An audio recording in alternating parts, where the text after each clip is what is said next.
there's nothing that says you can't just stop a song, cut it, and trash it, and start a new song. So that's what I did. There's no rules in art. Anyone can write or paint or do whatever about anything they want.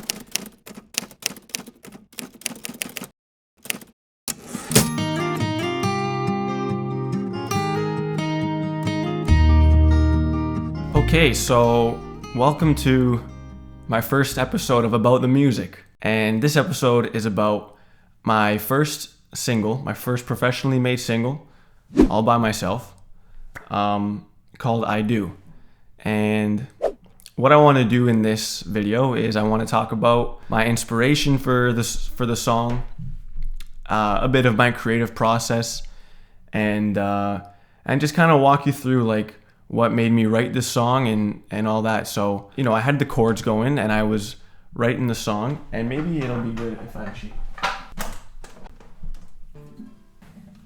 All right. So I was writing this song.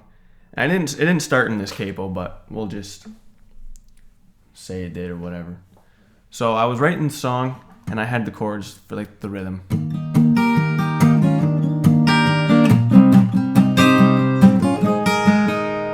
Oh, actually, you know what? Originally it was like...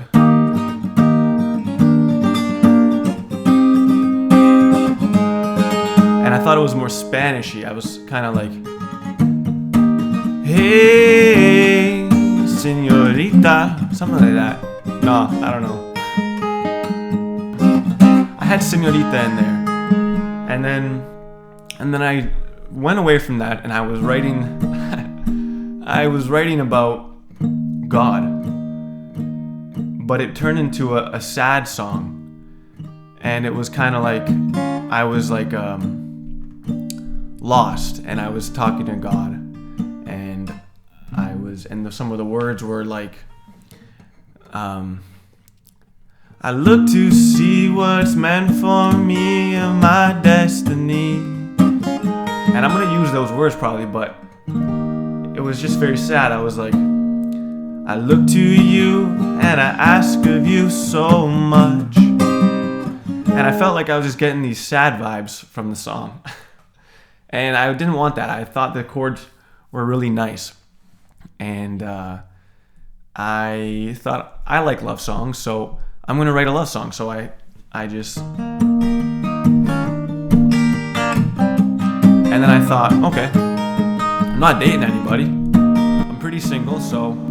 what do I do if I want to write a love song? Well, there's two things you can do. Is you can look to your past for good memories of past relationships, which I hope everybody has a few good memories. Or you can look to the future and think, what do I want in the future? And what do I hope is in the future for me? So I did a bit of both.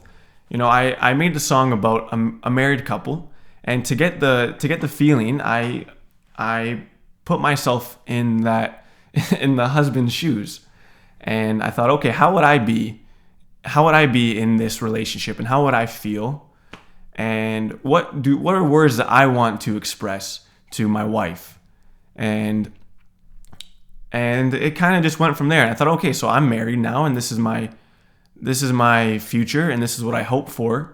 The song is basically what I hope for to be in the future, and my hopes and my aspirations for what I hope my marriage to be like in the future. So that's what I basically did. I put myself in my marriage in the future, and I thought, okay, what do I say to my wife or whatever? And well, not whatever, but and then I also had to go to the feeling. So I drew upon some feelings from past relationships, and I thought, how did those make me feel in the really good times? And I thought, how did I feel during those times? And I started writing. So the first thing that came out was a lyric I took out because I didn't like. So here's another thing with the process that I'll talk about. When I'm starting to write the song, I usually start with the guitar, and I'll get in this case, I'll get the rhythm, because the other guitar part you heard came after. So I get the rhythm and I go, and I make up just some nonsense words or whatever words I can think of. So I started, oh darling, and then I said, oh darling, your hair makes me cry. And those were the first lyrics I had. And the point, and obviously I didn't keep that first line entirely. It became, oh darling, you're looking mighty fine. And the point is that you just kind of get a foot going. You get one foot in front of the other. So, okay, I got something down. Doesn't mean I'm going to keep it. But it's just something in that direction. You just start kind of climbing the mountain, and you eventually get there, basically. And you just kind of get a feeling of, do I like these words or do I not like these words? And you just sit down and then you write more words if you don't like the words. So the song kind of came quick. I think I wrote it in the lyrics at least. I wrote them in a few sessions. I didn't write it all at once like sometimes you hear people do. So then the words just kind of kept coming. And like I said, I try to not judge what words come up. I try to just say, I have that topic of a love song that I want to write. And then whatever words come out, I just kind of let come out. And then you just kind of throw paint at the canvas and you see how it looks. And if you don't like it, you adjust it. So a lot of the words that came out, like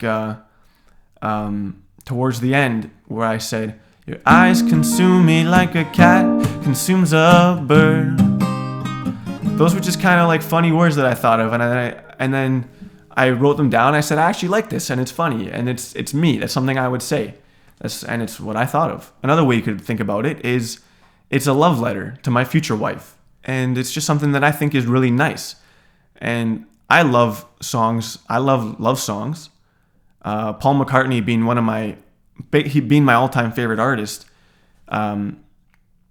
is as an inspiration because you try and be like a role model, and you write songs that you've listened to 1,000 times.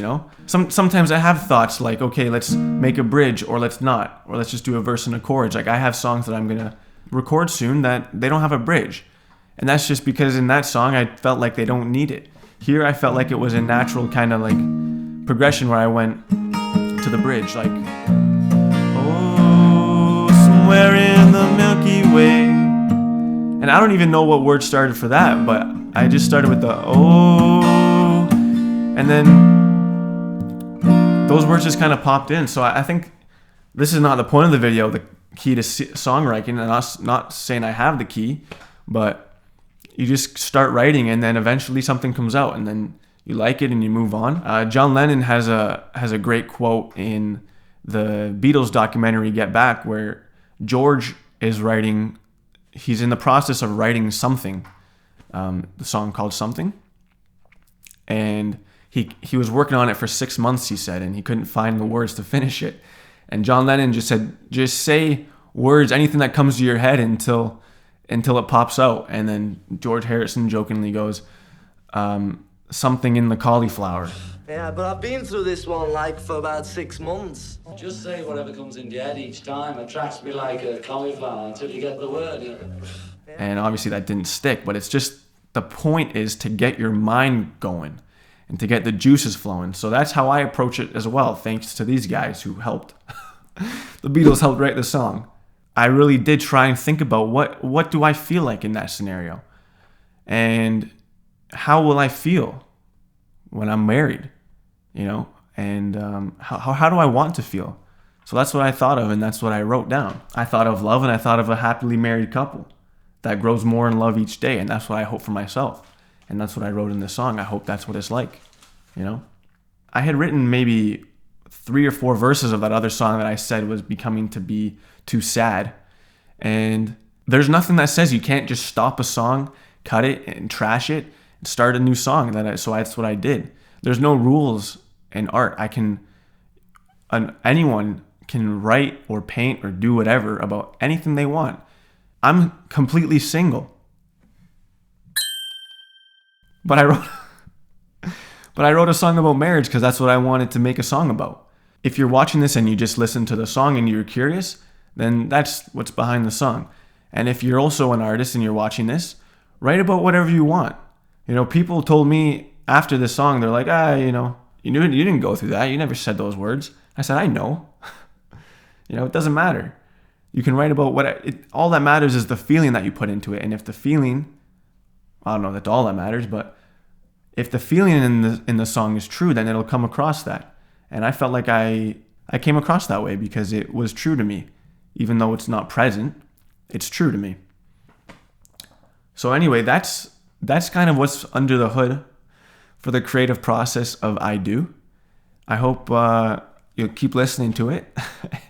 And I hope you enjoyed this video. And feel free to leave, I don't know, a comment or something about what you thought about this, or if you have any other questions about the song. Yeah, feel free to let me know what you think and all that. So thanks for listening and thanks for watching.